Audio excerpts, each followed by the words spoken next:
Is Kharge ji still here?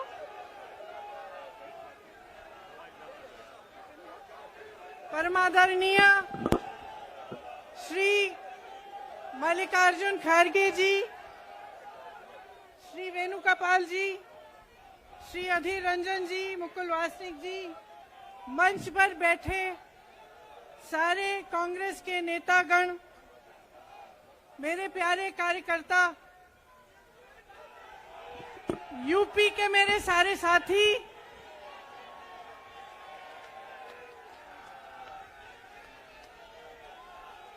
हम आज यहाँ सुनाई दे रहा है?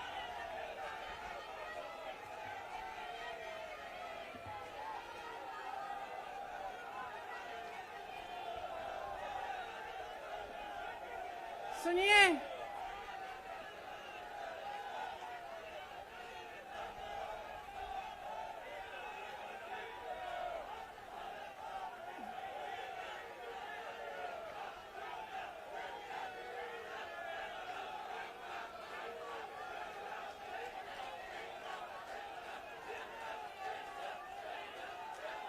अब बोलूं?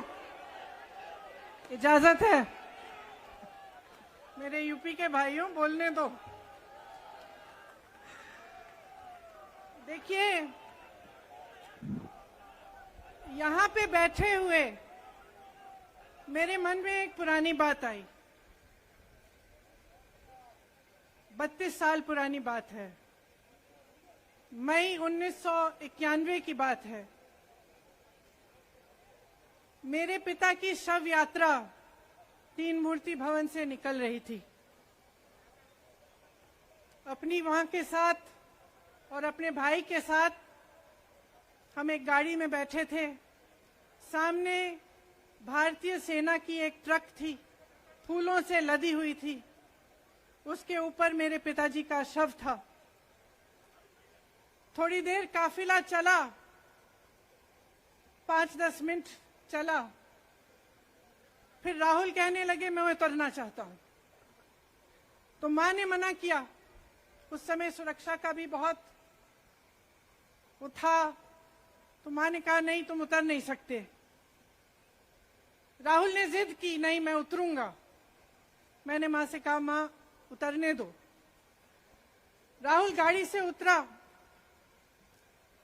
उस सेना की ट्रक के पीछे खड़ा होके चलने लगा और तीन मूर्ति से लेके कड़ी धूप में अपने पिता के जनाजे के पीछे पीछे पैदल चलते चलते चलते चलते यहां पहुंचा। इस जगह से कुछ 400-500 गज दूर यहां पर मेरे शहीद पिता के अंतिम संस्कार मेरे भाई ने किए।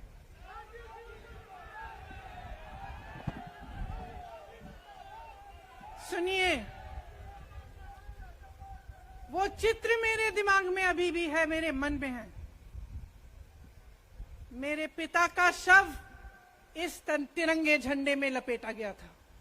इस तिरंगे के नीचे मेरे पिता का शव था और उसके पीछे चलते चलते मेरा भाई यहां आया। उस शहीद पिता का अपमान भरी संसद में किया जाता है। उस शहीद के बेटे को आप देशद्रोही कहते हैं, आप मीर जाफर कहते हैं, उसकी आप मां का अपमान करते हैं। आपके मंत्री मेरी मां का अपमान भरी संसद में करते हैं। आपके एक मुख्यमंत्री कहते हैं कि राहुल गांधी को पता भी नहीं है कि उनका पिता कौन है। आपके प्रधानमंत्री भरी संसद में खड़े होकर कहते हैं कि ये परिवार नेहरू नाम को इस्तेमाल क्यों नहीं करता। पूरे परिवार का अपमान करते हैं। कश्मीरी पंडित समाज के रिवाज का अपमान करते हैं, जिसके तहत एक बेटा अपने बाप के मरने पर पगड़ी पहनता है, परिवार की परंपरा को आगे बढ़ाता है। लेकिन आप पर कोई मुकदमा नहीं होता। आपको 2 साल की कोई सजा नहीं मिलती, आपको जेल की सजा नहीं मिलती, आपको संसद से कोई बाहर नहीं निकालता, आपको मना नहीं करता कि 8 सालों के लिए आप चुनाव नहीं लड़ सकते। क्यों? मैं पूछना चाहती हूं क्यों? आज तक हम चुप रहे हैं, हमारे परिवार का अपमान करते गए करते गए करते गए। मेरे भाई ने क्या कहा? संसद में वो मोदी जी के पास गए और उनसे गले लगे।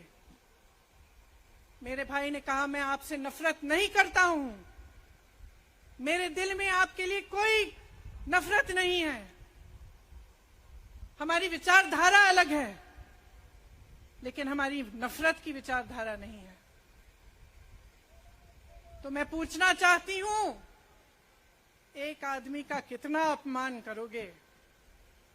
कितना अपमान करोगे? क्या यही है इस देश की परंपरा?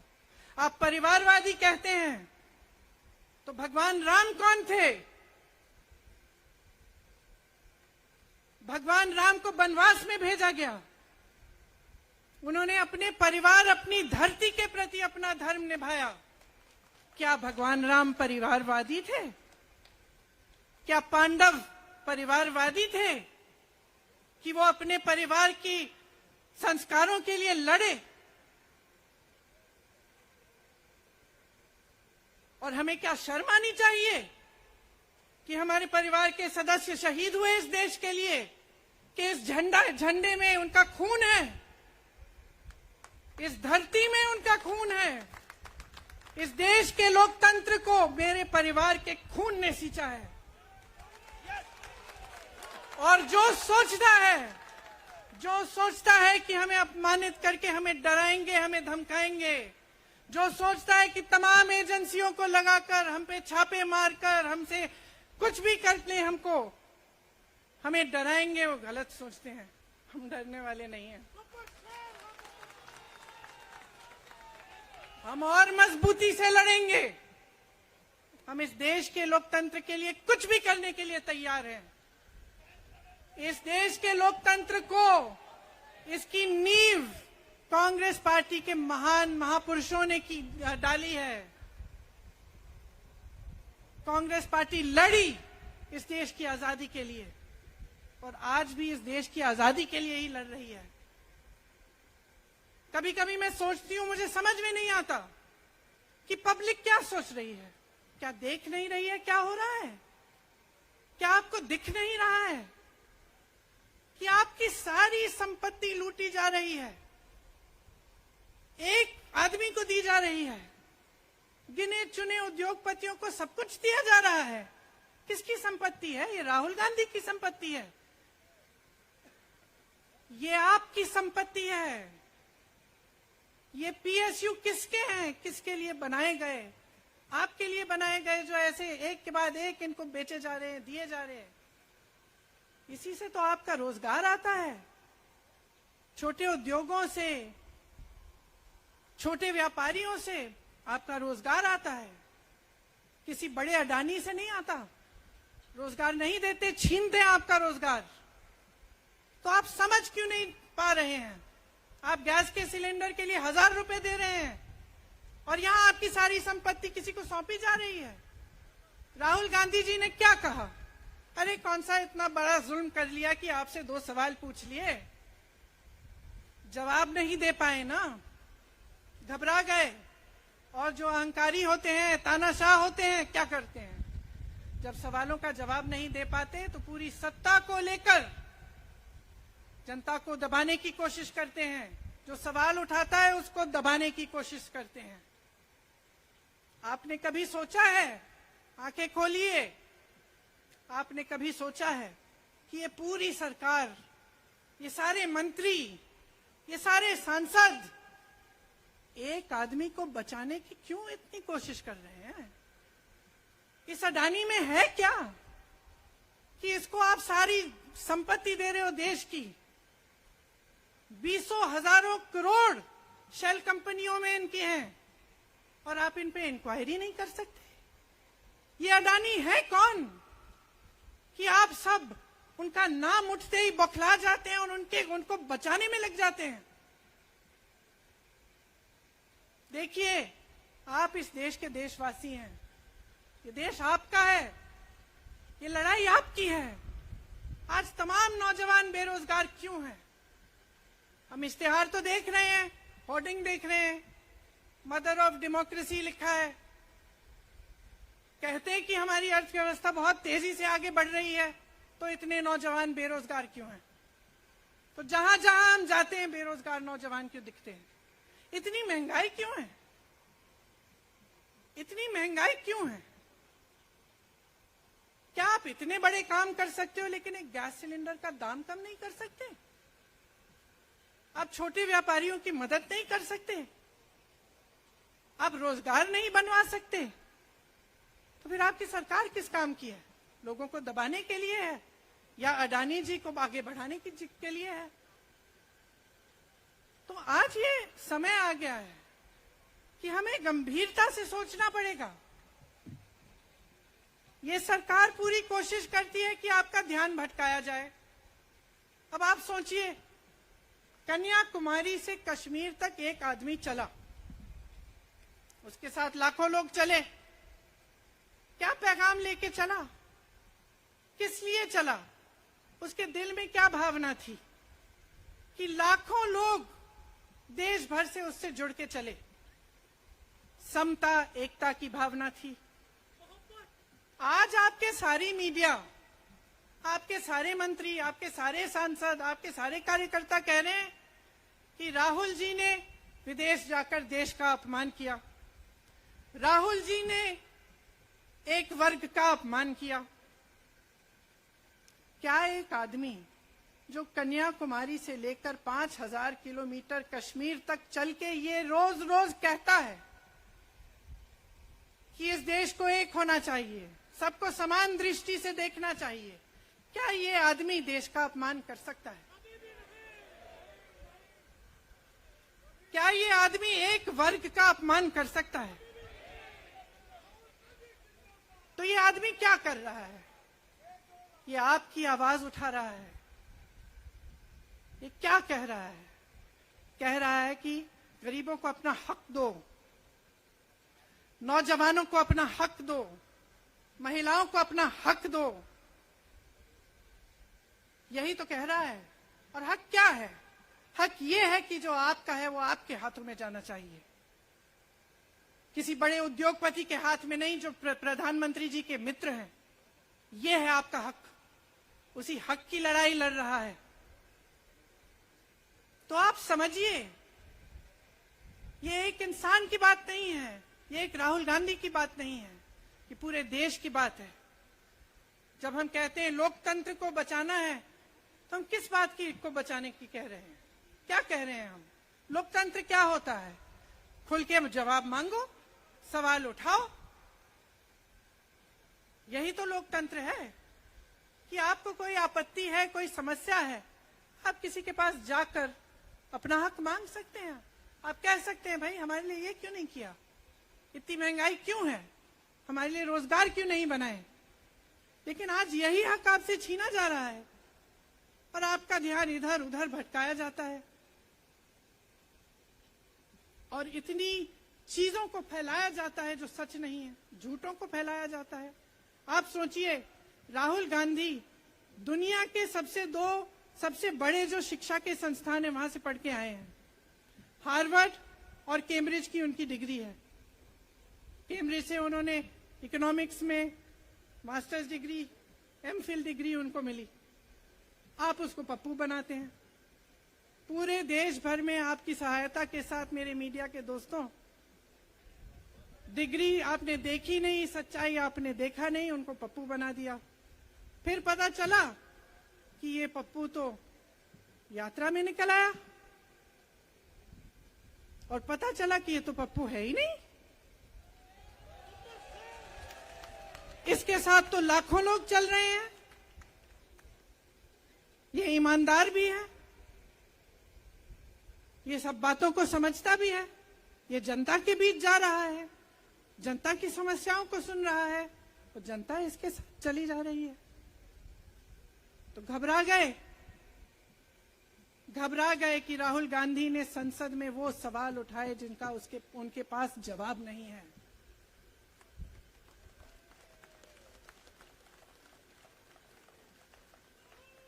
क्या किया सुन लीजिए। एक तरफ से हंसी भी आती है कि एक आदमी को रोकने के लिए इतना सारा करना पड़ा। जिस आदमी ने राहुल जी के खिलाफ सूरत में कंप्लेंट लगाई, आपको मालूम है कि पिछले साल उसने खुद कचहरी में जाके बोला इस पे आप स्टे लगा दीजिए।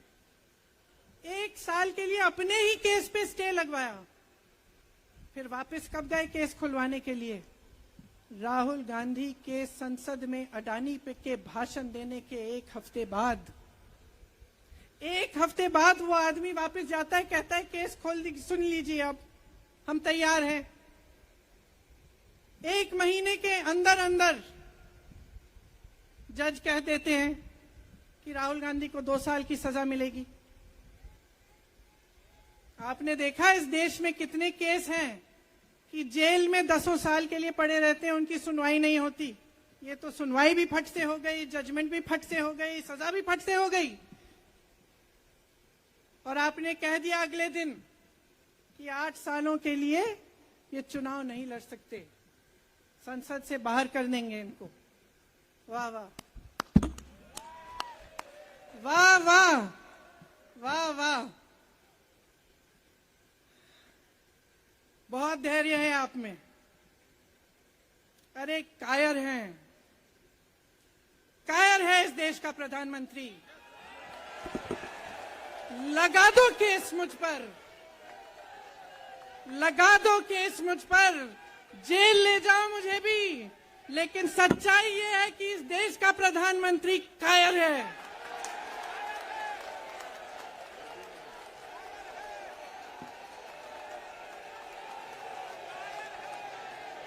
अपनी सत्ता के पीछे छुपा हुआ है, अहंकारी है। और इस देश की बहुत पुरानी परंपरा है, इस देश की बहुत पुरानी परंपरा है, हिंदू धर्म की पुरानी परंपरा है कि अहंकारी राजा को जनता जवाब देती है।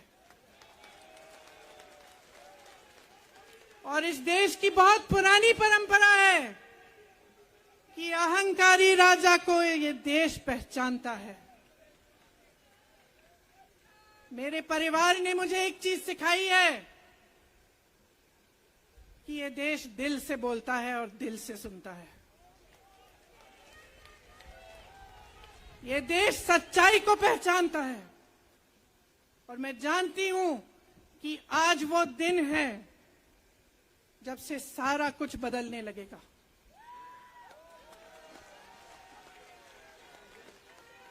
मेरे मीडिया के साथियों, मैं आपसे कहना चाहती हूं, बहुत हो गया है, बहुत हो गया है। मैं जानती हूं आप पर कितना दबाव है। मैं जानती हूं कि आपको लाइन भेजी जाती है कि आज आपको ये कहना है, आज आपको ये लिखना है। लेकिन आपकी एक बहुत बड़ी जिम्मेदारी है। आज लोकतंत्र खतरे में है। अगर सरकार सवाल उठाने वाले को 8 सालों के लिए संसद से निकाल सकती है, अगर कह सकती है कि तुम्हें चुनाव लड़ने की ही इजाजत नहीं है, तो बहुत गड़बड़ है, बहुत गलत हो रहा है। और ये लोकतंत्र के लिए ठीक नहीं है, ये इस देश के लिए ठीक नहीं है। जब आप पत्रकार बने, शुरू में जब आप काम के लिए आए, तो आपके दिल में भी ये होगी बात कि देश के लिए मैं सच्चाई बोलूंगा, मैं सच्चाई बोलूंगी। आज आप बोल नहीं पा रहे हैं। हिम्मत करिए, खड़े हो जाइए आप भी। और जैसे खड़गे जी ने कहा कि तमाम पार्टियों ने आज अपनी आवाज उठाई है, उनका हम सब धन्यवाद देते हैं। और हम सबको एक होना पड़ेगा। इसलिए होना पड़ेगा क्योंकि आज ये देश खतरे में है। आज इस देश की सारी संपत्ति एक आदमी को सौंपी जा रही है। और उस आदमी को बचाने के लिए पूरी सरकार खड़ी हो जाती है। बहुत गलत हो रहा है। अगर आज मेरे भाइयों और बहनों आप इसको पहचान नहीं पाएंगे तो इस देश को बहुत खतरे में डाल देंगे। इसीलिए यहां खड़े हुए महात्मा गांधी जी की समाधि के कुछ ही गज दूर खड़े हुए मैं आपको याद दिलाती हूं कि कितनों ने इस देश के लिए अपना खून बहाया है, कितनों ने इस देश की धरती, इस देश की आजादी के लिए अपना खून बहाया है। ये अफसर हैं यहाँ तैनात खड़े हैं, इसी तरह से इनके भाई सरहद पे खड़े होते हैं हमारे लिए, आज भी अपना खून बहा रहे हैं। क्या इसके लिए? क्या अडानी जी के लिए? कि अपने देश के किसान के लिए, अपने देश के गरीब के लिए, अपने देश के छोटे व्यापारियों के लिए, महिलाओं के लिए, अपने बच्चों के भविष्य के लिए हम सब अपनी जान देने के लिए तैयार हैं। तो मैं आपसे आग्रह करती हूं मेरे देशवासियों, आंखें खोल लो, समय आ गया है, डरो मत। राहुल गांधी के शब्दों में डरो मत, इनका सामना करने का समय आ गया है। एकजुट हो जाओ, सामना करो, इस देश की सच्चाई को उभारो, इस देश की एकता को बनाए रखो और इस देश को आगे बढ़ाओ। जय हिंद, जय हिंद, जय हिंद।